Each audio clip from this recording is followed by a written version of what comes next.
Yo guys! Welcome to the third episode of our travel to Khao Yai National Park.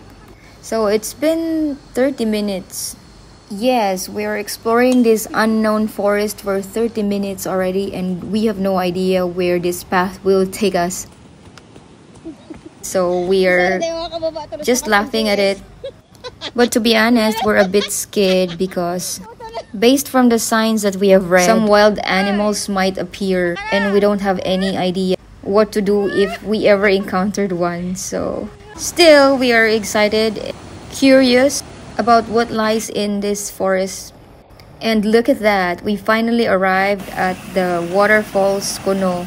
But this isn't the waterfalls that we expected. So sumayaw na lang kami na parang mga baliw dahil sa King Kong. Mali kasi yung naituro sa amin nung receptionist doon sa may information center. Dapat pala 3 minutes lang. Pero inabot kami ng 30 to 45 minutes sa paglalakad. But still, we're grateful to experience. And now we're going to some other parts of this park. And we're so excited to explore other areas because this park is very wide. And according to my colleague, one day isn't enough if you really want to explore this beautiful place. She told me last time that she's spent 3 days in this place just to explore parts of this forest or park. But we only have a day, kaya sinulit na namin tong araw na to. At ayun nga, nakita namin tong reservoir. Kaya tumigil muna kami dito kasi sobrang nakaka-relax niya talagang tingnan. At madami din ngang nagpapapicture dito sa lugar na to. Look! At saka gusto din talaga naming tumigil kasi medyo pagod na din kami. By the way, ang binayad nga pala namin dito bilang turista ay 400 baht per person. Nothing beats jet sea holiday at if from. Nag-try kaming tumawad kasi sabi namin we are working here legally. And that we have work permits. But they said that this is the rate for foreigners like us. But may like ha. Kasi sabi nga nila, ang pera ay kikitain, pero ang experience ay habang buhay mo babaunin. At ayun na nga, I tried taking a nap because of my unpredictable emotions. Emotional damage. At pagkagising ko, doon na lang namin na-realize na sinupsop na sila ng mga linta. Alam mo yun? At takot na takot si Teacher Sally. Biruin mo yun, may sumusup-sup ng dugo niya. Vampires, Bella. Vampires, right? Paano yung duwa sa imo? Ay, Diyos ko. Ang daming nasup-sup na dugo sa'yo. Kuya, hindi na ako natutuwa dito.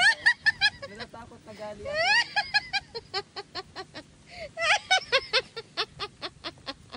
Sa akin dumudugo.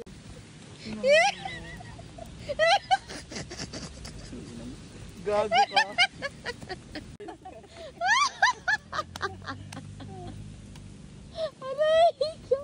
Alam mo, pag hindi mo na naisip yan. Alam mo, ang dami mong kwento. Ayoko na sa kwento mo. Makinig ka. Tayo lang nakakaalam dito si Craig. Pag tumigil yung mundo mo, isipin bubo ka. Tumigil ang mundo. Aray ka. Pag hindi ka na nakakapag-isip, Aray ka. tagalin na lang natin yung utak mo. Pero ano talaga siya? Nag-iisip pa talaga siya. Hindi. Parang in fairness kasi hindi ko naramdaman. Spell mo yung in fairness. May spelling pa rin ito nagaganap. Alam mo itong seryoso ka tapos bigla kang gagawin. Kumati na pati yung ano ko. Ano? Yung titik. Uy!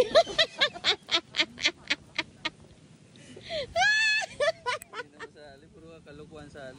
Umigit na ganyan sali, mga kalukuhan mo sali. Ito mo parang nahihimatay ako. Ba't hindi ka pa? Kita mo yung tubig, upside down kita dyan. Parang, ano na. Kailangan mo ata ng mouth to mouth sa linta. Gusto mo? Ang bibig mo.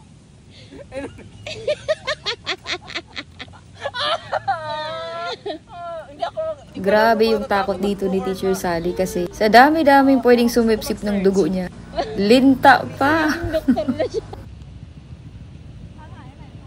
Dito nga pala nagsimula ng pumatak yung ulan. At yung mga tao Yung madaming tao na nandito kanina ay umalis na sila. Kaya naman, sabi namin ay maligo na lang tayo sa ulan. Dati, tuwing umuulan, takbo agad kami sa labas para maligo. Ngayon, bihira na lang at minsan, masakit pa ang ulan sa balat dahil sa asma. Kaya sinusuri talaga namin tong pagkakataon na to. Para na rin itong paraan para makalimutan ko din yung sakit na nararamdaman ko. Kasi unang araw ng dalaw ni Maria. Pero dati may nagtanong sa akin kung ano ba yung mga challenges na naranasan ko sa buhay. Sabi ko, lahat ng challenges tinitingnan ko bilang opportunity para mag-grow at matuto ng bago. Kagaya nitong ulan, sa totoo lang pwede kaming magkasakit. Pero ini-enjoy pa rin namin. Kasi kung iisipin namin na magkakasakit kami, baka lalo pa kaming magkasakit. Kaya kahit basa, malamig, kahit may konting takot, pinili pa rin naming tumawa at sulitin ang sandaling ito.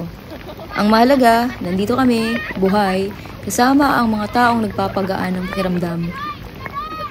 At sa gitna ng ulan, na-realize ko na minsan kailangan mo lang talagang i-embrace ang moment. Kahit hindi perfect, para maramdaman mo na okay ka pa rin.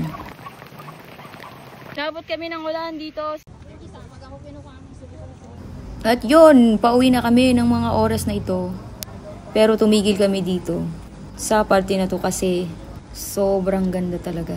Nakita niyo naman ang daming tao. Hi! At tapos na ang araw ng bakasyon ng aking kapatid. Naghahanda na siya para bumalik sa kanyang probinsya. At ang biyahe niya ay aabuti ng 4 o 5 oras. Kaya inihanda na niya ang kanyang mga gamit. Abot ka na sa inda?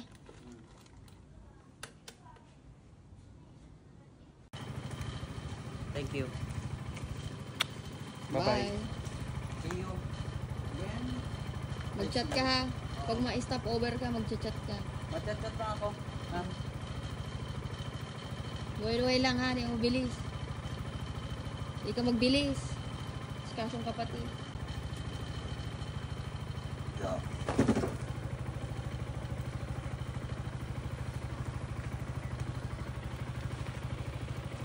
Ingat.